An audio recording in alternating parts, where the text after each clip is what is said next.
Hola a todos, espero que estén muy bien. Mi nombre es Daniela Guevara, yo soy nutricionista deportiva en Larissa Páez Wellness Center y hoy les voy a estar presentando cómo planificar su alimentación e hidratación para un evento de resistencia. Dentro de los contenidos de esta masterclass vamos a estar hablando sobre los carbohidratos y su importancia durante el ejercicio, cómo prevenir molestias gastrointestinales en eventos de resistencia, la importancia de la hidratación y cómo tener justamente una proporción indicada según mis necesidades. Número 4, vamos a hablar de la cafeína, seguidamente de la importancia de los electrolitos y de cuánto sodio es necesario por hora de ejercicio. Y una vez que abordemos estos temas, ya vamos a poder definir y crear ese protocolo deportivo.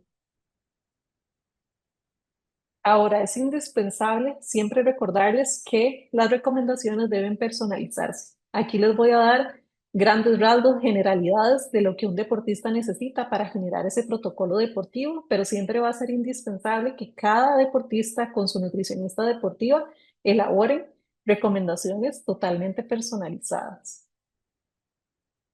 Ahora, ¿por qué es importante la alimentación y la hidratación durante el ejercicio?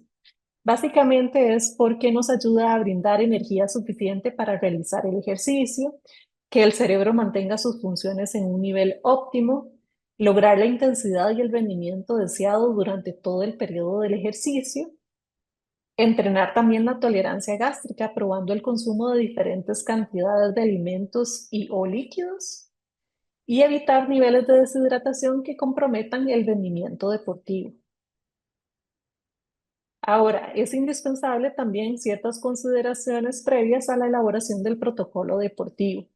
Por ejemplo, conocer detalles de la competencia para poder planificar la alimentación y la hidratación. En este caso, sí va a ser necesario conocer cuáles son los puestos de hidratación y cuáles alimentos va a haber disponibles durante la competencia para saber si los vamos a poder utilizar o incorporar como parte del protocolo deportivo.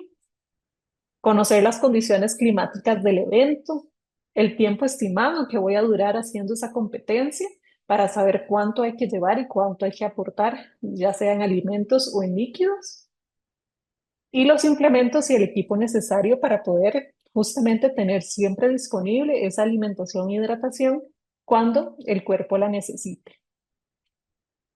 Ahora, con respecto al tema de los carbohidratos, ¿cuál tipo de carbohidrato es mejor? Bueno, realmente no todos los carbohidratos son iguales, entonces sí es importante destacar que hay carbohidratos de absorción rápida, por ejemplo, la glucosa, la maltodextrina, y hay otros carbohidratos que más bien son de absorción lenta, como la fructosa, la amilosa. Ahora, ¿qué significa que ese carbohidrato sea de absorción rápida? Básicamente significa que tiene una mayor eficiencia de oxidación. Entonces se traduce a que la mayor parte se utiliza como combustible en el músculo y muy poco queda en el tracto gastrointestinal. Y esto va a ser fundamental porque recordemos que la sangre migra a los músculos durante el ejercicio y deja desprovisto el sistema digestivo. Entonces necesitamos hacer lo más eficiente el consumo de alimentos y líquidos para que no nos genere molestias a nivel digestivo. Ahora, sabemos que contamos con una capacidad de absorción intestinal limitada. Hay una tasa máxima de oxidación que es de 60 gramos por hora de ejercicio. Y bueno, ¿qué pasa cuando el ejercicio entonces dura más de 2 horas y necesitamos más de 60 gramos por hora de ejercicio? La solución va a ser usar diferentes tipos de carbohidratos, como los que les mostré, tanto de absorción rápida como de absorción lenta, que utilicen diferentes transportadores a nivel intestinal y esto ya no sea una limitante y podamos seguir aportándole energía al músculo. Vean en esta gráfica cómo se observa que, por ejemplo, la glucosa se está absorbiendo por un tipo de transportador, mientras que la fructosa abajo se está absorbiendo por otro tipo de transportador. Entonces, esto nos va a asegurar que no haya limitación a nivel intestinal y que el cuerpo pueda seguir absorbiendo energía y esos músculos puedan seguir trabajando y mi rendimiento deportivo se pueda seguir manteniendo a tope.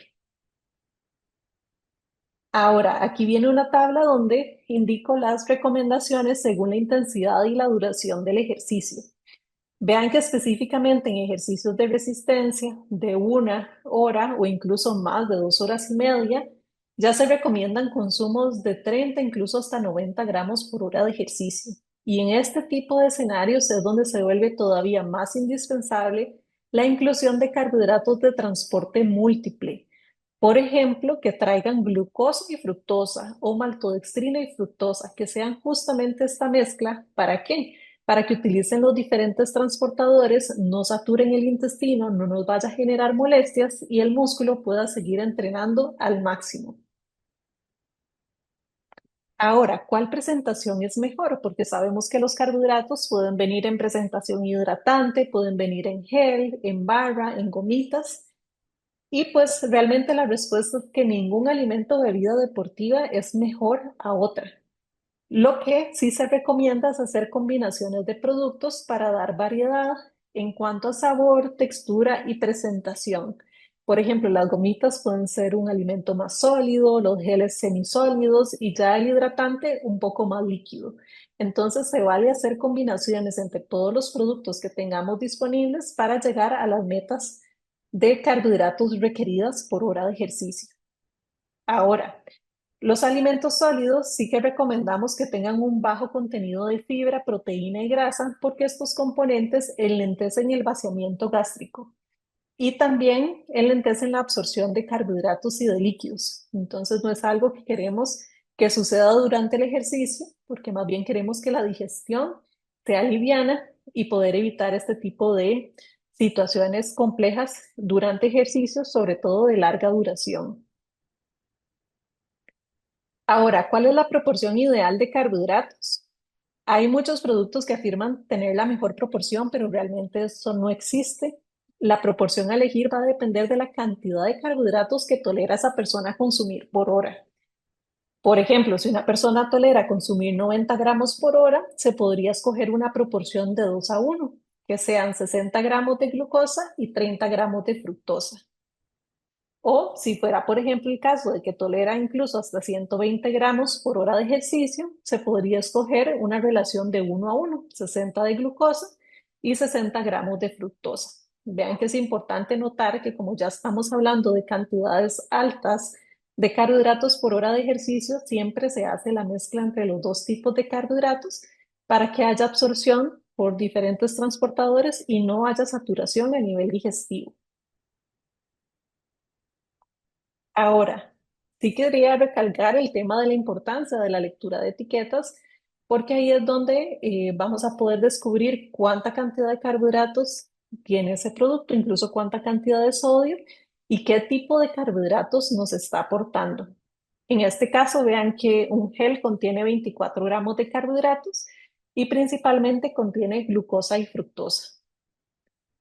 Este sobre de hidratante contiene 20 gramos de carbohidratos y también es una mezcla de glucosa y fructosa, o sea que voy a estar activando ambos transportadores y que son entonces estos dos productos ideales para incluso ejercicios de más de 1 hora o más de 2 horas y media donde necesitamos utilizar los transportadores múltiples para evitar la saturación digestiva. Y por acá tenemos otra barrita que dice que nos aporta 34 gramos de carbohidratos, 20 gramos de proteína y 7 gramos de grasa. En este caso, yo puedo decidir que esta barrita la puedo utilizar más después del ejercicio como recuperación, porque acordémonos que la proteína y la grasa enlentecen el vaciamiento gástrico y no es algo que queramos durante el ejercicio. Entonces, leyendo la lectura o justamente teniendo presente la lectura de etiquetas, podemos decidir en qué momento del ejercicio, si es antes, durante o después, podemos incluir ese producto. En la fase 2 de molestias gastrointestinales, básicamente una de las preguntas más frecuentes es cómo minimizar esas molestias gastrointestinales que aparecen en ejercicios de larga duración. Y realmente la respuesta está en entrenar el intestino, o sea, practicar, practicar y practicar el consumo de carbohidratos durante los entrenamientos. ¿Por qué? Porque así favorecemos la adaptación del intestino y va a aumentar también la capacidad de absorción.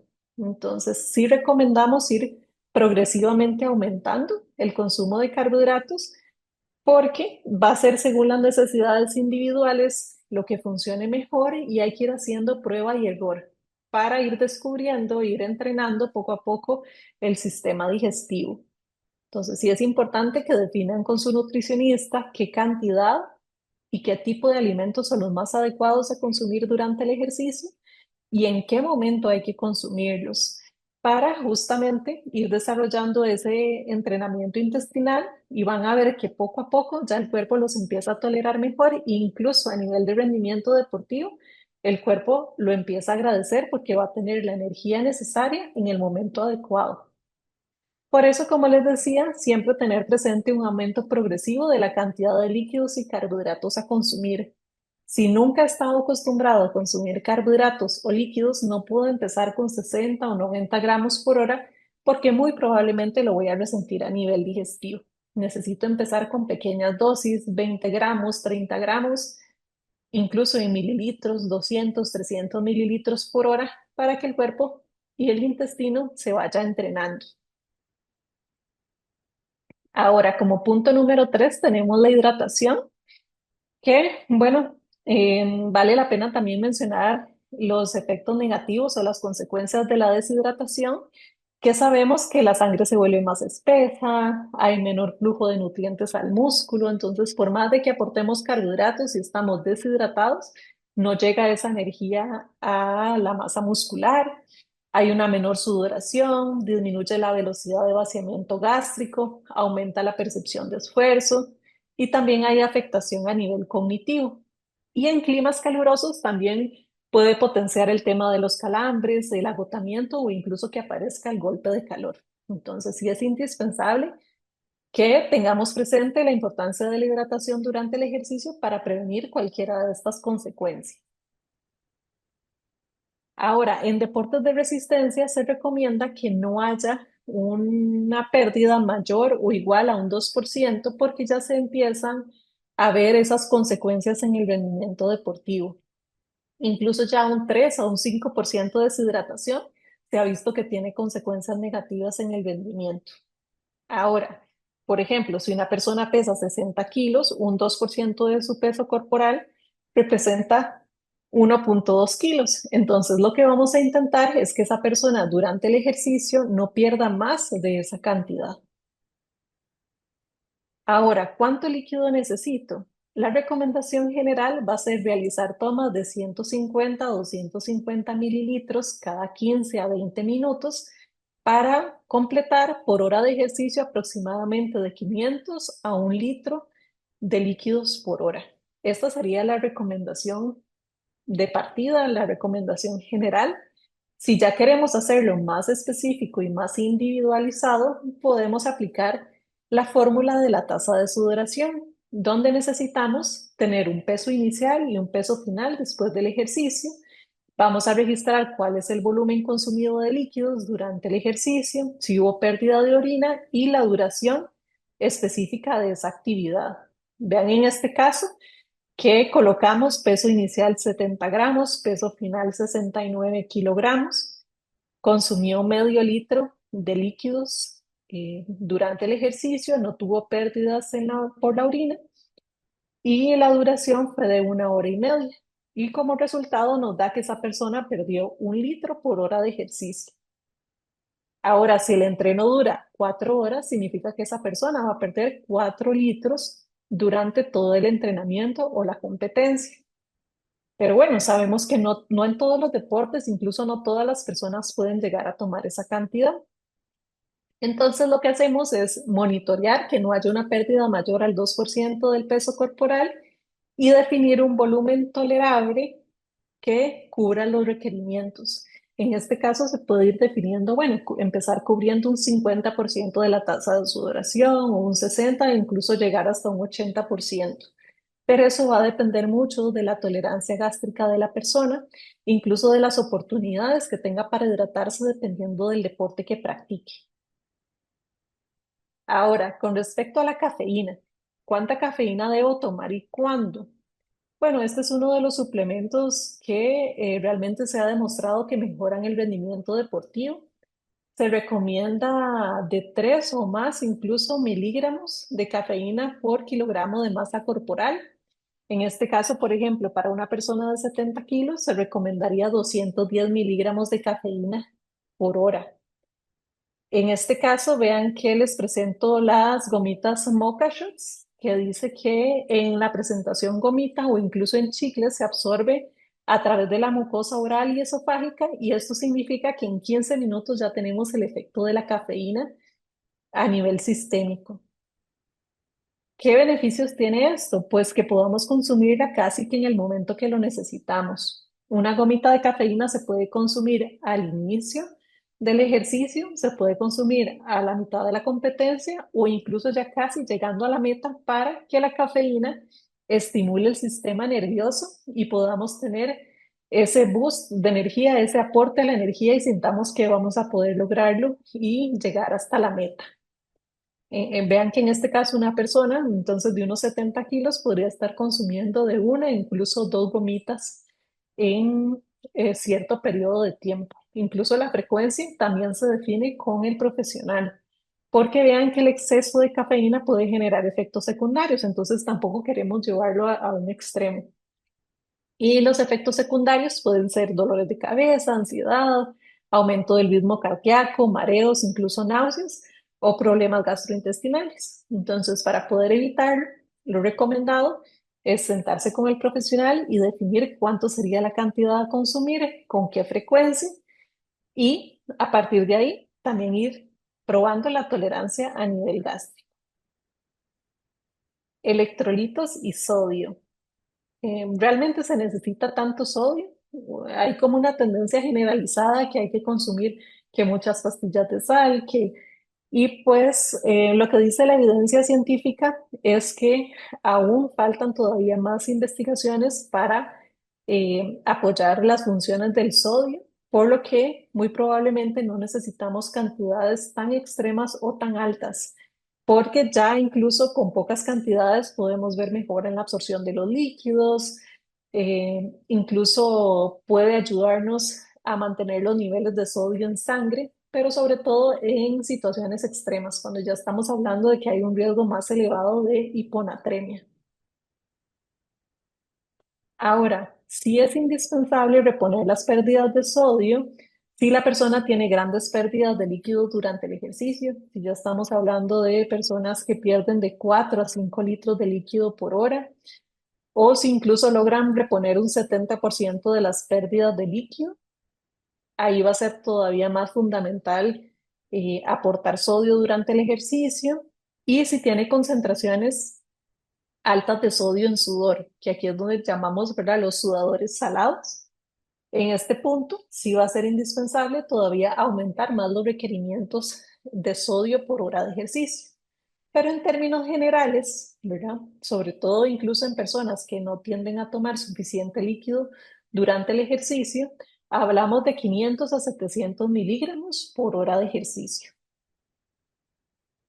Vean el caso, esto es el resultado de la medición de la tasa de sudoración y las pérdidas de sodio por medio de un parche.